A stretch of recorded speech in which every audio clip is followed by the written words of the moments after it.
যুক্তরাষ্ট্রের president Donald ট্রাম্পের সাথে কথা লড়াইয়ে জড়ালেন ইরানের প্রেসিডেন্ট মাসুদ পেজেশকিয়ান। গত কয়েকদিন থেকেই উত্তপ্ত পরিস্থিতি বিরাজ করছে মার্কিন ও ইরানি শিবিরে। এর মাঝে যোগ দিয়েছেন ইসরায়েলের প্রধানমন্ত্রী বেনিয়ামিন নেতানিয়াহুও, যার ফলে উত্তেজনা ছড়িয়েছে পুরো মধ্যপ্রাচ্যে।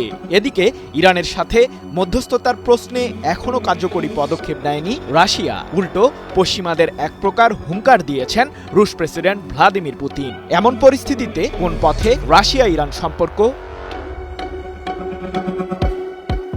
ইরানকে মোকাবিলা করার দুইটি উপায় আছে, একটি সামরিক শক্তি প্রয়োগ করে আর অন্যটি চুক্তির মাধ্যমে। সম্প্রতি ইরানের উদ্দেশ্যে এমন হুঁশিয়ারিমূলক বার্তা দিয়েছেন মার্কিন প্রেসিডেন্ট ডোনাল্ড ট্রাম্প, আর এতেই গর্জে উঠেন ইরানের সর্বোচ্চ ধর্মীয় নেতা আয়াতুল্লাহ আলী খামেনি ও দেশটির প্রেসিডেন্ট মাসুদ পেজেশকিয়ান। তবে খামেনির মন গলাতে ও ইরানের পারমাণবিক ইস্যুতে সমঝোতায় আসতে চিঠিও পাঠিয়েছেন ট্রাম্প, কিন্তু মার্কিন প্রশাসনের পক্ষ থেকে চিঠি পাওয়ার বিষয়টিকে নাকচ করেছে জাতিসংঘে নিযুক্ত ইরানের কূটনৈতিক মিশন।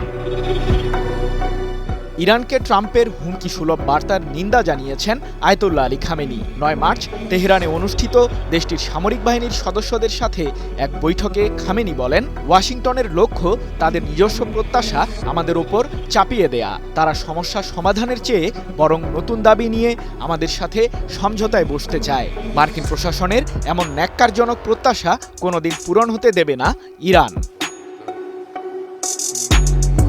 গত কয়েকদিন থেকেই পারমাণবিক অস্ত্র নিয়ন্ত্রণে কাজ করা প্রতিষ্ঠান আন্তর্জাতিক আণবিক শক্তি সংস্থা IAEA দাবি করে আসছে, ইরানের কাছে পরমাণু বোমা তৈরি করার জন্য পর্যাপ্ত ইউরেনিয়াম রয়েছে, যা দিয়ে নিমিষেই ৬টি অস্ত্র বানাতে পারবে তেহরান। তবে প্রতিবারের ন্যায় এবারও ইরান পরিষ্কার জানিয়ে দিয়েছে, দেশটির পারমাণবিক কর্মসূচি কেবলই আঞ্চলিক শান্তি প্রতিষ্ঠার জন্য এগিয়ে নেওয়া হচ্ছে। কিন্তু ইরানের এমন বার্তাকে কোনোভাবেই মেনে নিতে পারছেন না ট্রাম্প। ইরানের সাথে পারমাণবিক ইস্যুতে সমঝোতা করিয়ে দিতে রাশিয়ার দ্বারস্থ হয়েছেন যুক্তরাষ্ট্রের ৪৭তম প্রেসিডেন্ট। এ প্রসঙ্গে নিজেদের অবস্থান তুলে ধরেছে রুশ পররাষ্ট্র মন্ত্রণালয়ের মুখপাত্র মারিয়া জাখারোভা। সব মশার বিরুদ্ধে সুরক্ষা দিতে এলো বসুন্ধরা এক্সট্রিম অ্যারোসল, মশার বিরুদ্ধে এক্সট্রিম সুরক্ষা। লন্ডন ভিত্তিক সংবাদ মাধ্যম ইরান ইন্টারন্যাশনালকে রাশিয়ার এই কর্মকর্তা বলেন, আঞ্চলিক উত্তেজনা কমাতে এবং একটি ভালো সমাধান বের করতে আমরা সব পক্ষের সাথে আলোচনায় বসব। পশ্চিমারা নিষেধাজ্ঞা প্রত্যাহার করলে ইরান সমঝোতায় আসতেও পারে, তবে ঠিক কখন বা কবে যুক্তরাষ্ট্র কিংবা ইরানের সাথে আলোচনায় বসবে রাশিয়া সে বিষয়ে কোনো মন্তব্য করেননি জাখারোভা।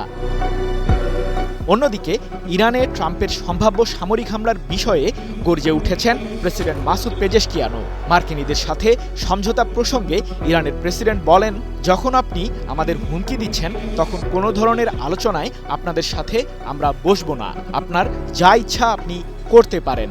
সম্প্রতি হোয়াইট হাউসে ইউক্রেনের প্রেসিডেন্ট ভলোদিমির জেলেনস্কির সাথে ট্রাম্পের আচরণের বিষয়টিও তুলে ধরেন মাসুদ পেজেশকিয়ান। বলেন, কিয়েভের সাথে আপনি যা করেছেন এ নিয়ে আপনার লজ্জা পাওয়া উচিত। ১১ মার্চ এক প্রতিবেদনে বিষয়টি নিশ্চিত করেছে মধ্যপ্রাচ্য ভিত্তিক সংবাদ মাধ্যম মেহের নিউজ এজেন্সি। মার্কিন প্রেসিডেন্ট ট্রাম্প ইরান প্রসঙ্গে রাশিয়ার হস্তক্ষেপ কামনা করলেও ওমান উপসাগরে ইরানের চাবাহার বন্দরে সামরিক মহড়ায় অংশ নিয়েছে প্রেসিডেন্ট ভ্লাদিমির পুতিনের নৌবাহিনী, সাথে যোগ দিয়েছে চীনও। এ নিয়ে উত্তেজনা ছড়িয়েছে ইসরায়েল ও যুক্তরাষ্ট্রের মাঝে। চীন, রাশিয়া ও ইরানের এসব মহড়া যে নিছক সামরিক মাত্রার মধ্যেই সীমাবদ্ধ নেই, বরং এই দেশগুলোর ওপর পশ্চিমাদের অমানবিক চাপের বিরুদ্ধেই যে একটি কড়া হুঁশিয়ারি। যুক্তরাষ্ট্রসহ পশ্চিমাদের বিরুদ্ধে শক্ত বলয় তৈরির প্রাথমিক লক্ষণ দুই সুপার পাওয়ারের সাথে ইরানের জোটবদ্ধ হওয়া, এমন দাবি সামরিক বিশ্লেষকদের। সৃজন মাহমুদ, নিউজ 24।